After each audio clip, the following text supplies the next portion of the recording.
Hi, this is Hiral Shah, playing different roles in my family as an elder daughter, a sister, and fiance to an amazing boyfriend, HR professional turned profit scale up coach, single handedly set up sales and support teams of multiple BFSI companies, trained over 200 entrepreneurs of the country in a special Government of India training program.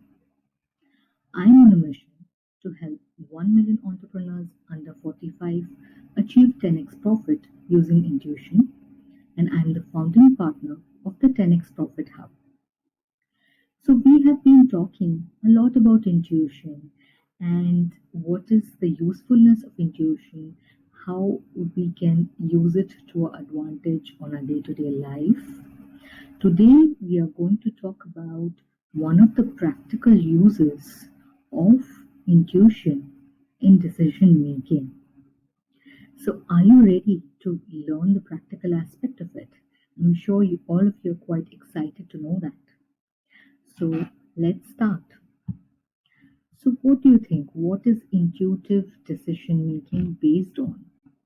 This is a question that many of you may be having. That what is intuitive decision making based on? How can intuition be used as a tool in decision making? So, to understand this a little better, we need to first talk about what decision making is based on. So, basically, how the entire decision making process is divided into different steps and what goes into a decision making process. So, first of all, whenever there is a decision which needs to be taken, the first ever step in a decision making process, and the process is based on data analysis. So, there may be a small amount of data, there may be a huge amount of data depending on the decision.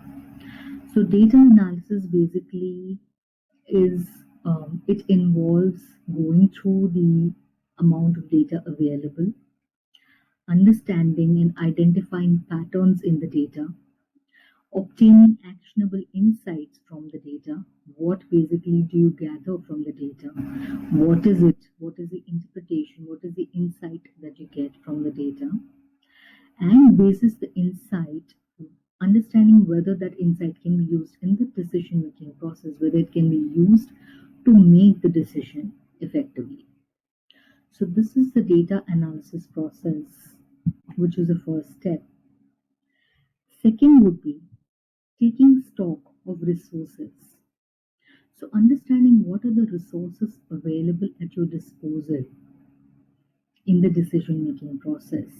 What resources can be used? What resources can you bank on? These can be technical resources, financial resources, or resources in terms of humans available to you. So, depending on what kind of decision you're making, these are the different resources that are available to you, which you need to take a stock of. So, understand to effectively make the decision. The third step is interpretation of the situation.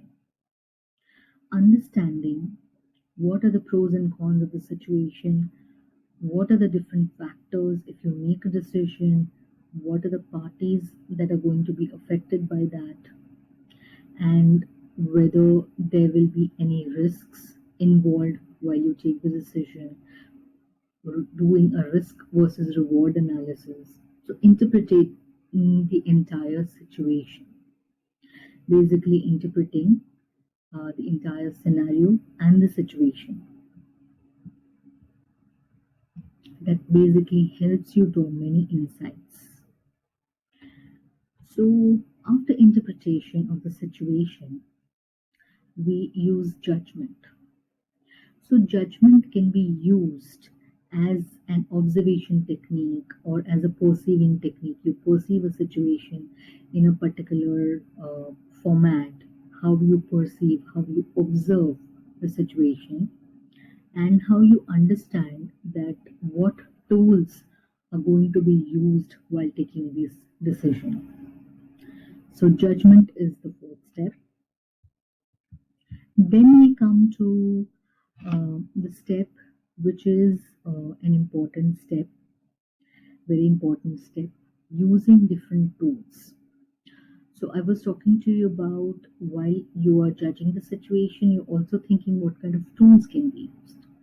So there are many popular decision making tools like the SWOT diagram, Pareto analysis, break-even analysis, decision matrix.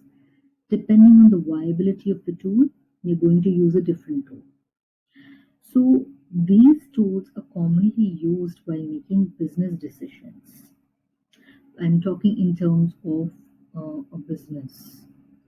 So these are the tools which are effective for business decisions. When you're taking personal decisions, then some different tools are used. For example, while taking personal decisions, you would take into account your past experiences, your feelings, emotions, your overall knowledge, experience, and wisdom in taking these kind of decisions. And of course, a combination of all these. And of course, intuition also comes into picture while taking personal decisions as well. So, using different tools is the fifth step.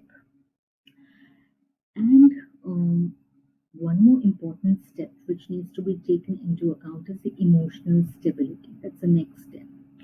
How emotionally stable are you while taking a decision?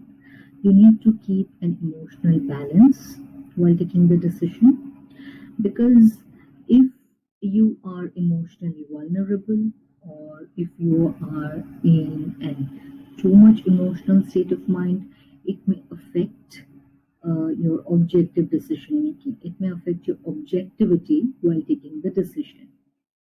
So emotional stability is also very important.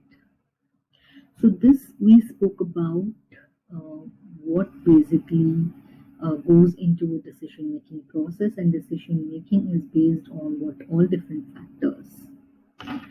Now let's talk about what intuition is based on. So intuition is based on a very important factor, which is recognizing your subconscious communication. What kind of communication you're having in your subconscious mind. And your subconscious mind manifests mostly in the form of dreams, and it also gives you flashes or messages. It gives you a message in the form of a flash or an image or a message, or just a thought pops into your head.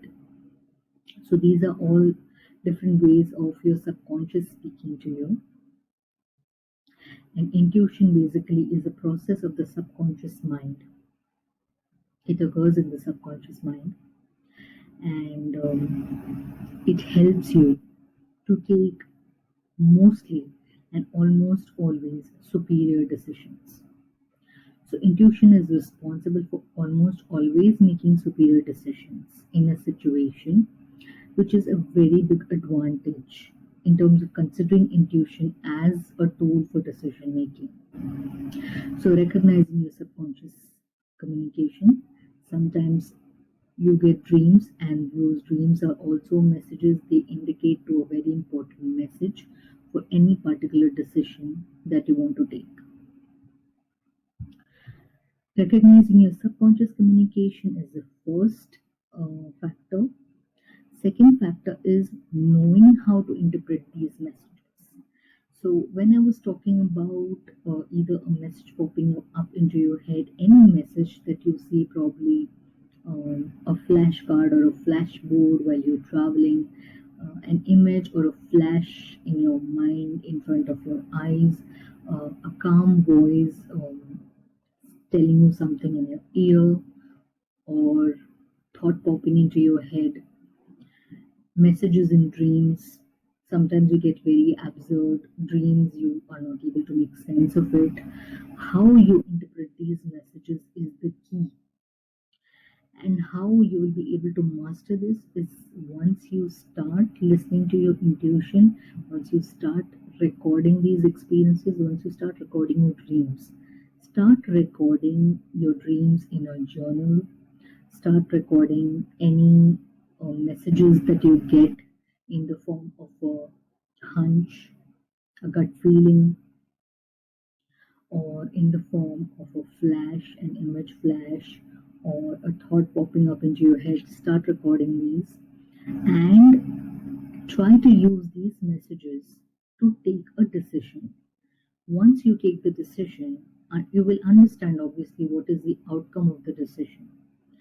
So, whether your decision that you took gave you a positive outcome or a negative outcome, you're able to note that down. Once you start noting this down, you're able to rely on intuition as a decision making tool, and you're able to understand and interpret those messages better, because once you start listening to those messages, your power towards that particular thing increases and you get more and more conviction in that. So, in your personal life, once you start doing these things, um, you are able to use intuition as a better decision making process. So, knowing how to interpret the messages and your vibrational frequency.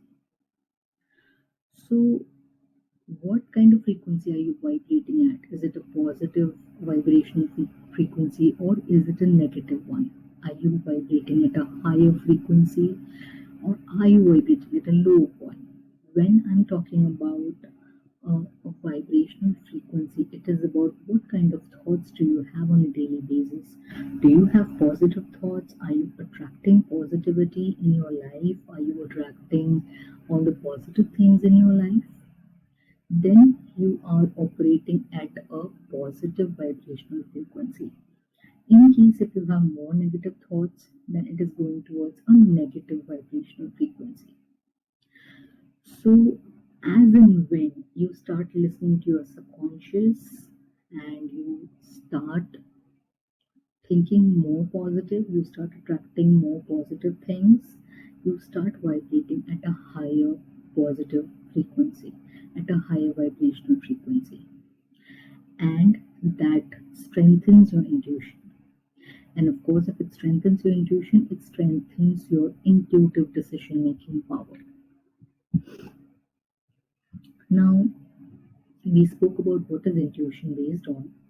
Let's speak about what is intuitive decision making based on. So, intuitive decision making is based on knowledge and conscious cognition.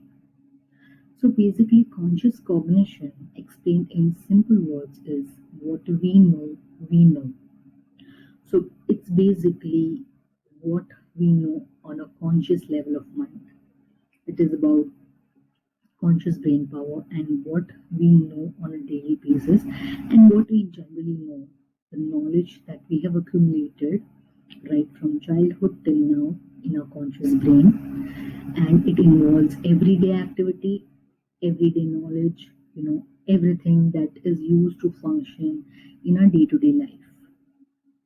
So that is what we know, knowledge in conscious cognition. And the second part is knowledge in unconscious cognition. So, knowledge in the subconscious mind, or probably even a layer below in the unconscious mind.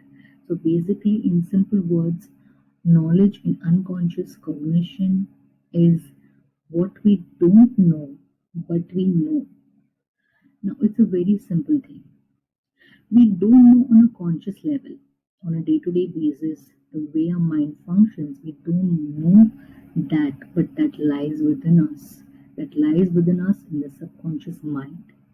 So, to give you a simple example, if you've seen an iceberg, you see the tip of the iceberg, you're able to see the tip of the iceberg, that is conscious cognition. And the major part, 80% of the iceberg, is inside the water. You're not able to see it. That is unconscious cognition.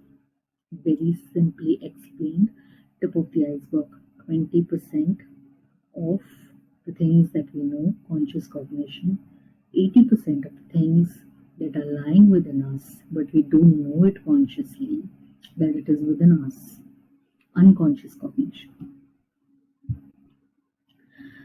So, intuitive decision making is based on knowledge and conscious cognition, knowledge and unconscious cognition, and knowing the unknown.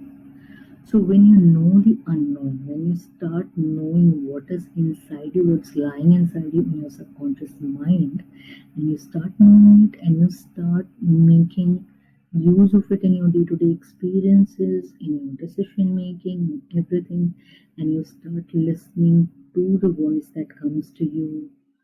Say, for example, you are faced with a personal decision which you want to take. You have all the data available, but you end up not making the decision. It's difficult. It's tough to arrive at a decision.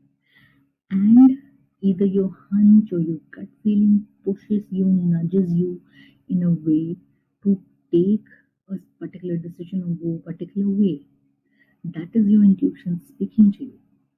And that is you knowing the unknown. It is lying inside you. It's a data bank of all your experiences, emotions, feelings, your wisdom, knowledge that you've gathered over a period of many lifetimes lying inside you. And that is you knowing the unknown.